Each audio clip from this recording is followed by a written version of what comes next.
Today, we will visit the architecture of Avatar The Last Airbender once more with the Earth Kingdom. The Earth Kingdom isn't just a fantasy setting, it's a mirror of China's philosophy and culture carved into stone. In this video, we're diving into the architectural inspirations of the Earth Kingdom. From its towering walls in Ba Sing Se to the humble villages scattered across the land, we will uncover how history and culture shaped the world of Avatar. Join me as I walk you through the vernacular architecture of the Earth Kingdom, take you to visit Omashu and its unique cityscapes, sneak into Ba Sing Se, and end our tour in Wanchitan's library. Walk with me, shall we?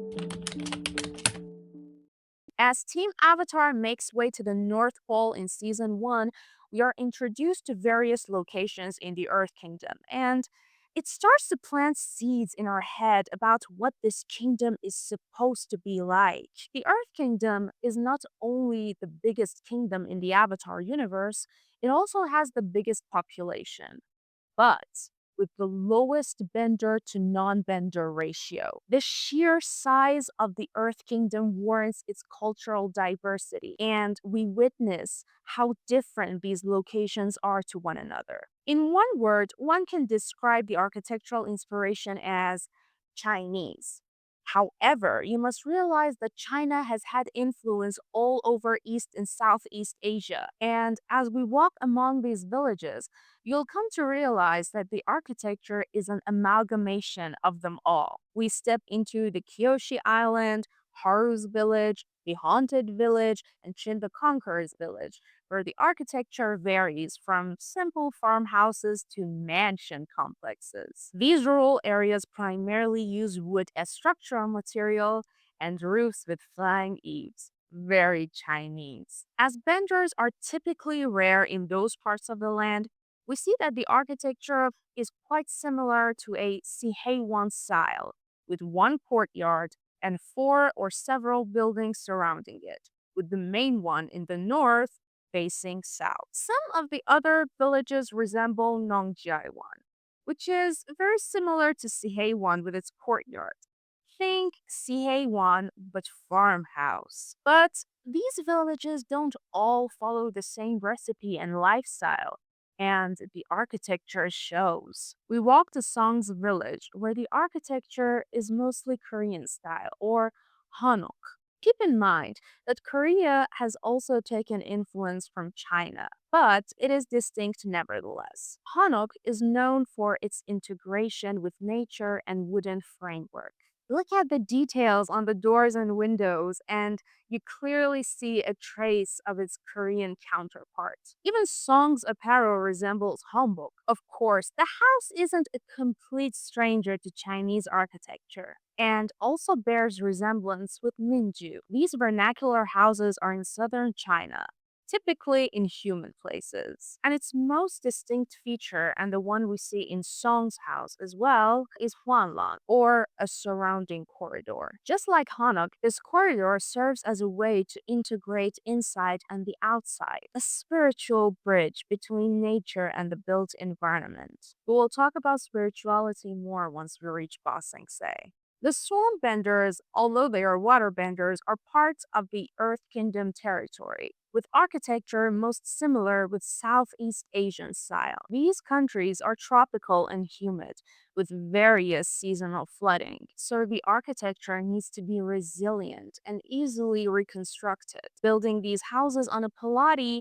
not only ensures that the houses stay dry during flood season, but also keeps the pests and insects outside. Southeast Asian vernacular architecture is very innovative with its use of material. The houses are light and built with materials easily found in its bio. Not only does it ensure fast and easy construction, but it's also very eco friendly. So perhaps these people aren't so different from their polar relatives after all. Misty Palm Oasis is another outlier within the villages in the Earth Kingdom, and its architectural inspiration is probably drawn from the Xinjiang region that is mostly inhabited by the Uyghur, a group of Muslim minority with Turkic origins. Unfortunately, These people have been historically neglected and marginalized, and the marginalization continues to this day. Since sand bricks is all that is available to these people, and not wood and stone as we see in other parts of the Earth Kingdom, the buildings have also evolved to have a dome shape. We get into why dome is a very good shape for these sorts of material in my water chart video, so feel free to check that out. Here we also revisit the concept of biomimicry from my last video once more. See, in harsh climates such as the South Pole or the Siwang Desert in the Avatar universe, humans have learned to follow the footsteps of the creatures that have already adapted life in those harsh climates. So it's not a coincidence, in my opinion, that the hive of the wasps we see also very much resembles the houses of the people in Misty Palm Oasis. Humans have always drawn inspiration from nests.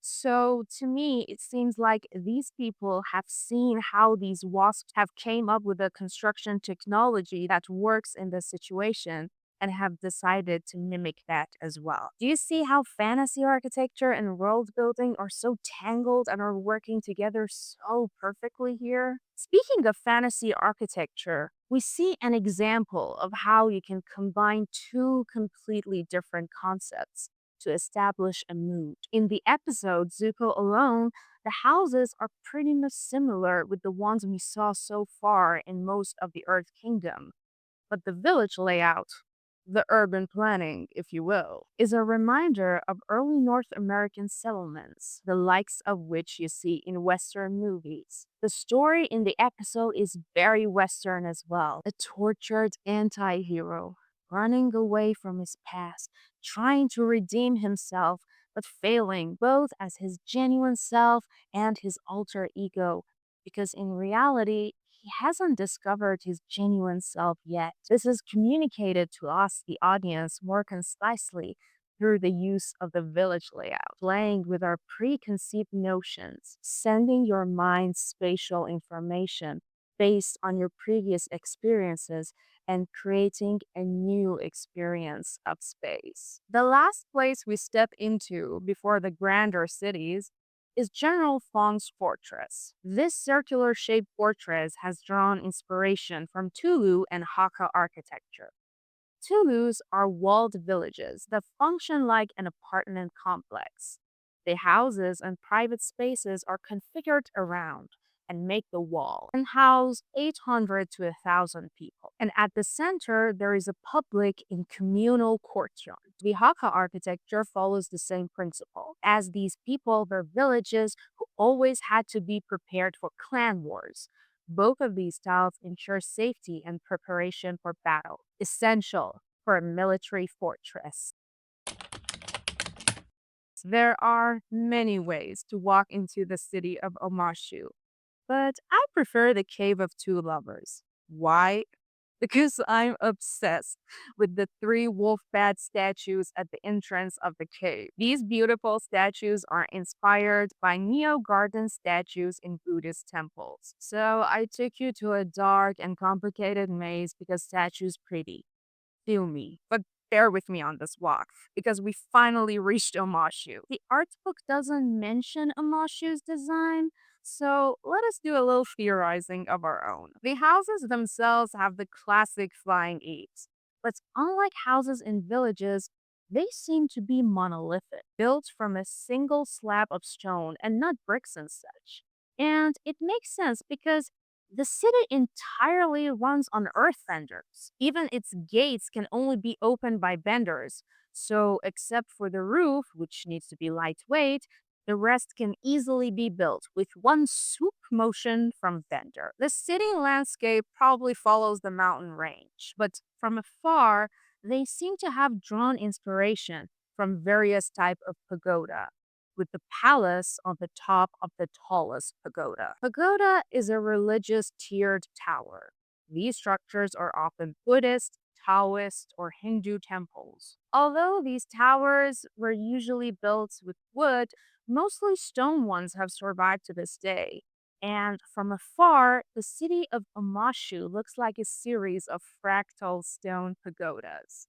If you watched my last video, you will remember that the Northern Water Tribe incorporated Gopuram, which is also prevalent in Hindu architecture. And pagoda and Gopuram sort of resemble each other, and you might think that it could mean that they've gotten straight inspiration from one another. After all, we see different types of pagodas all over the Earth Kingdom. But no, this is another thing that helps us see the nations as distinct countries with their own identity, but living together in one universe. While both pagoda and Gurpuram are religious buildings, pagoda is a type of stupa that were originally erected as Buddhist temples. But Gurpuram is its own structure and serves as an entrance to a Hindu temple. However, Gopurams and stupas were developing at the same time in the same place. So these buildings aren't technically related, but you can describe Gopuram as a step uncle to Pagoda, which gives us a sense that these nations in the Avatar world are fully distinct but somehow still connected to one another. There is a long way from Amashu to Ba Sing Se, but rest assured, the journey is totally worth it. In a seemingly barren desert, suddenly you see walls up to 600 feet tall, harboring the greatest city in the world, Avatar World, that is. Like all the important cities in the Earth Kingdom, Ba Sing Se is also surrounded by walls, but no other city has its identity tied to the walls as much as Ba Sing Se. No wonder that its walls were directly inspired by the most famous wall of them all, the Great Wall of China. Even the buildings standing on the wall were derived from the living quarters within the Great Wall of China. The main idea behind the creation of Ba Sing Se has always been dividing the city into socioeconomic tiers, evident of inequality of resources, but with each ring having its own flavor. And the color of the roof tile shows. The outer ring has muted grayish green tiles, while the middle ring uses vibrant green and probably more expensive tiles. And the inner ring that is reserved for the king uses golden yellow. Colors have different meanings in Chinese architecture. Green represents wood, and yellow represents earth. Very on theme for the Earth Kingdom. On top of that, yellow also represents supreme power and dignity of the royal family. Now is a good time to explore the flying eaves that we have seen almost all throughout the Earth Kingdom. Chinese architecture is full of symbolism. It can even be described as a three-dimensional poem. A typical gable roof could be the answer to the Chinese climate. So, why the flying eaves? Here's the interesting part. Eastern philosophy, especially Confucianism, is all about balance and moderation. Sometimes these ideas are fully apparent in the architecture.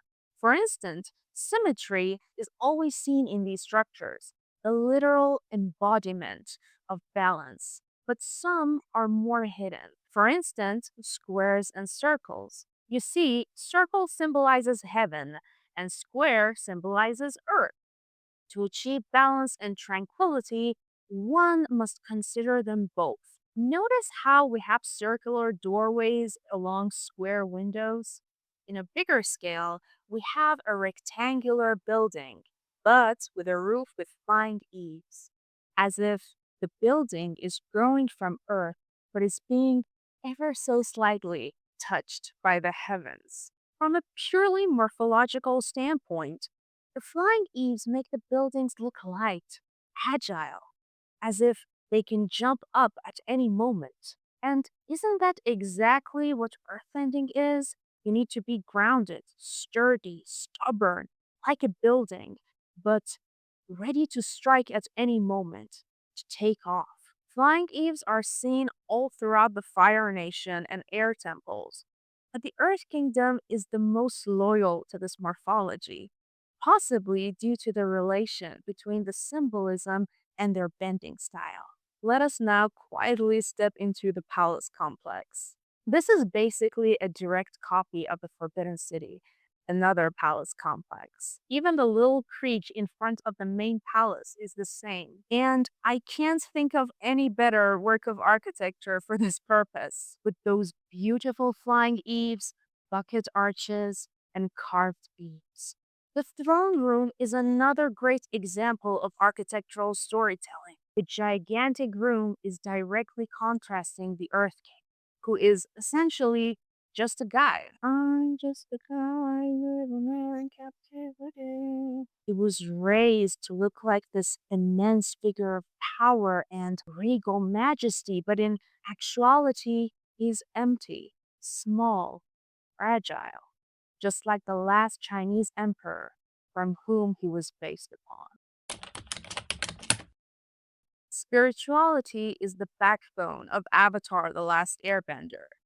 Our first encounter to the Earth Kingdom and its spiritual practices is the temple in which the eyes of the drawings of the past avatars glow as Aang slips into avatar state.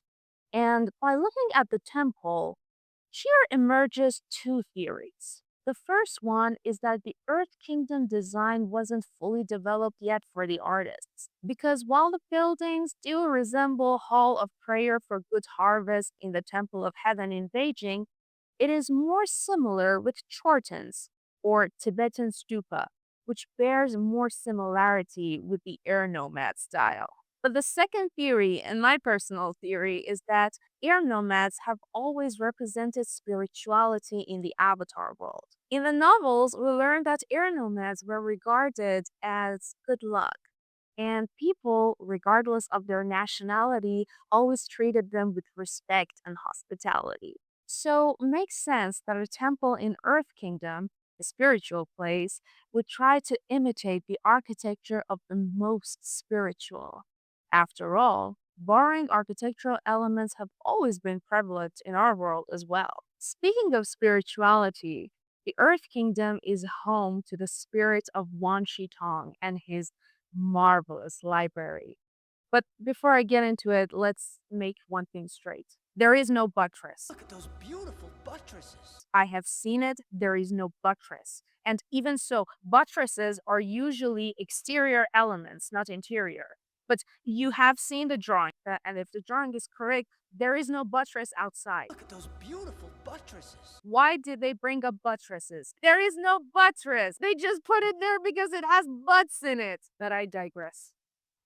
To me, the library is imitating two distinct styles. One of the Timurid and Mughal style of Taj Mahal on the upper half of the building, and another of the Byzantine architecture of Hagia Sophia on the bottom half. Partial domes are a feature of Byzantine style, which serves to provide further support and reinforcement for the main door and its surrounding walls. The same purpose that buttresses serve. So, if there are partial domes, why would they even need buttresses in the first place? I'm telling you, there is no buttress. Look at those beautiful buttresses. You don't know what buttress is?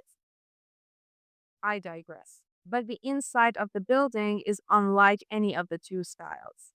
I don't think the pillars serve a structural purpose, but alas, this building was made by spirit magic, so why try to logicalize it? Now, pay attention to inside of the dome. The dome from the outside seems to be an onion dome, but the inner dome is a way smaller brace dome. This is because this dome, much like most mosques in our world, is a dual shell. There are many benefits to having a dual shaped dome, but the main architectural one is that you want your dome to look grand, divine, and somewhat intimidating from the outside.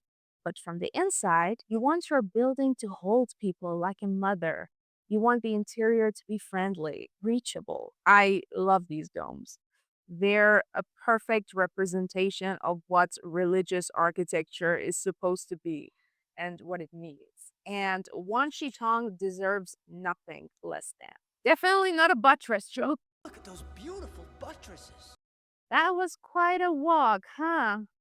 We visited so many locations today. It was quite a power walk. I had many other small details to talk about, but That would make this video too long and a bit boring, but I decided to stick with the main points for that. Even now, I feel like I rambled for too long. Maybe I talk about the stuff that I omitted later in the shorts, maybe not, we'll see. Also, have you noticed that I finally got the Avatar art book? I didn't have the Avatar art book from my last video, but I pretty much nailed my last video. While I was reading the book relentlessly, I found out that almost all the architecture in season one and a lot of it later in the show was done by one Elsa Garagarza, and I got obsessed with her. She joined the creative team fresh out of architectural school, and she's basically everything that I hope to become one day. I'll link her LinkedIn in the caption below. Our next video is going to be on the Fire Nation, so like, subscribe, comment what you want to see if you enjoyed this video. And if not, I'm honestly happy to have you here with me on this walk. Thank you for walking these spaces with me. Until next time, I'm the Archaeomancer. Adieu. Uyghur. Why why do Americans call it Uyghur? It's Uyghur. There's no we in Uyghur. There's no we in Uyghur. There's only you in Uyghur.